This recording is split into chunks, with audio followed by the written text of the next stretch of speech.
what should I do? And you know what the problem is here, guys? The problem is type number 1 of overwhelm, which I call resource overwhelm. You know, there's so much stuff on the internet nowadays, and there's so many different ways we could be learning Mandarin that most of us, and I've been guilty of this myself, rather than making our routine simpler, we make it more complicated. We try and get everything. We want a bit of everything.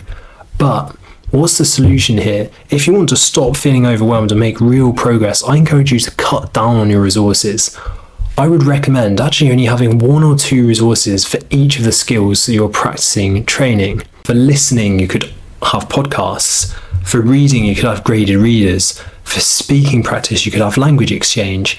And for retention, you could have Anki, and that would be it. You would have nothing else. You would just use those. So for me personally, what I use for these, like, you know, I don't want to be a hypocrite here. Like, I've got to be actually, you know, doing what I'm saying here on camera. So for listening, for me, I listen to podcasts. That's what I do. I try and do that every day. For reading, I read crime novels on Fantia, which is like a Chinese novel app. For retention, I use Anki. That's my whole Mandarin learning routine at the moment.